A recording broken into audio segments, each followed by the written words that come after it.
Hey there folks, my name is Empty Berry and welcome to today's episode of Lore to Go. This episode will be the first in a two-part series about the Fallen, one of the main antagonistic races in the Destiny universe. In this video, we will be discussing the history of the Fallen, how their political system works, and their early encounters with humanity and the Guardians. All that and more will be explored today, so let's jump into it. The Fallen are a race of scavengers and raiders, traveling across the stars to various planets in a nomadic fashion. While commonly known as the Fallen, they refer to themselves as the Elixni in their own language. The Fallen are a hardy species with an innate gift for working with machines. They have 4 arms and 2 legs, and they typically wear a helmet with a built-in respiration system. They have been known to survive in a wide range of environments, such as extreme heat and cold, without the need for elaborate armor or modifications to their body. In order to survive, Fallen must consume a substance known as ether. This substance allows them to grow, with a larger amount of ether causing them to grow larger. In addition, with enough ether, Fallen are able to regrow limbs that have been removed from their body. Amongst the Fallen, loyalty is regarded as their chief priority. They are raised in a communal fashion, with a strict concept of loyalty to one's brethren. Much of Fallen culture is tied to the concept of houses. The Fallen are organized into distinct houses of nobility, in a similar fashion to how humanity once aligned itself. No houses are friendly with each other, with some being outright hostile towards each other. This has led to brutal infighting in the past, as houses jockey for political and territorial control. There are currently 11 known Fallen houses, though some are thought to be extinct due to a lack of presence within the Sol system. Each house is led by 3 members, a Kell, a Prime Servitor, and an Archon. The Kell is the political leader of the house, and also its greatest warrior. They are in command of the house's starships, known as Ketches, and often act as the voice of a house to other Fallen houses. The Prime Servitor is a floating, spherical machine with the ability to create a steady supply of ether by consuming matter. The Prime Servitor is often revered in a godlike manner by Fallen, due to its ether production as well as its ability to create lesser servitors, which function similarly but at a smaller scale.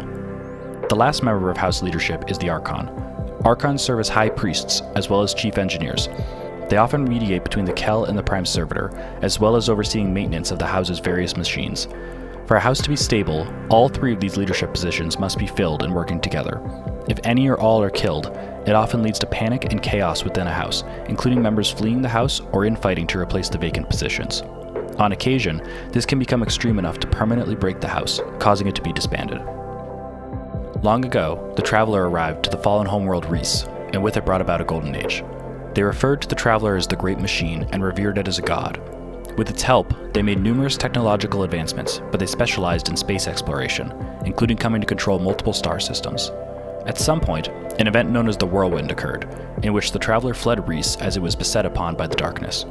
This catastrophic event destroyed much of Elixni civilization and eradicated most of their race. In the aftermath, the survivors became embroiled in a civil war over their home's ruins, before eventually achieving a fragile peace. From there, they abandoned their world and set out into the universe in an attempt to locate the Great Machine. They hoped that by finding it, they could prove to it that they were worthy, and it would return them to their former glory. Many generations after the Fallen left their homeworld, they came upon the Sol system, and with it they rediscovered the Traveler above Earth. This was shortly after the collapse, with the Traveler having gone dormant after its battle with the darkness. Upon encountering humanity, they realized that it had bestowed its gifts upon another race. In an effort to retake the Great Machine and earn its favor once more, they began a war against humanity to prove their superiority.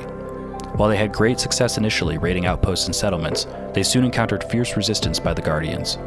The Fallen had difficulty in defeating these opponents even though they greatly outnumbered them, mostly due to Guardians' ability to revive themselves from death. The war continued for years in small skirmishes, during which time the last city began to form under the shadow of the Traveler on Earth. As part of its construction, great walls were built to protect the city from its enemies. The Fallen saw this and came to the conclusion that they must increase their war efforts, believing that to take back the Traveler, they would have to do so with force. At this point, the Fallen increased their hostility, which led to many large-scale engagements against the last city. The most famous of these are Six Fronts and the Battle of Twilight Gap.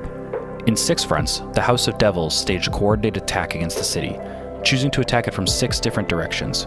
The city had recently finished its walls, but was not yet fully fortified. 4 orders of Titans stood against the tide of Fallen, determined to push them back without letting a single enemy through their lines. During this battle, no front was lost, with the Guardians able to push back the Fallen and deal them a significant blow. In the Battle of Twilight Gap, the Kell of the House of Kings coordinated with the House of Devils and the House of Winter to launch a large-scale assault at the last city, with the goal of capturing the Traveler. Though they sustained heavy casualties, the Guardians were again able to push back the Fallen houses, including killing the Kell of Devils. This led to the end of major hostilities with the Fallen, though they still have a large presence in the system and frequent skirmishes still occur today. Thank you for tuning in to today's episode of Lore to Go. This was a glimpse into the origins of the Fallen, though there are still many stories about them to explore. Be on the lookout for a future video discussing more recent developments with the Fallen, including a potential alliance between them and Guardians. If you liked this video, please like and subscribe. Also, let me know down in the comments if you have any questions or any future topics you'd like to see covered. That's all for today though. Thank you all for joining me, and I'll see you next time.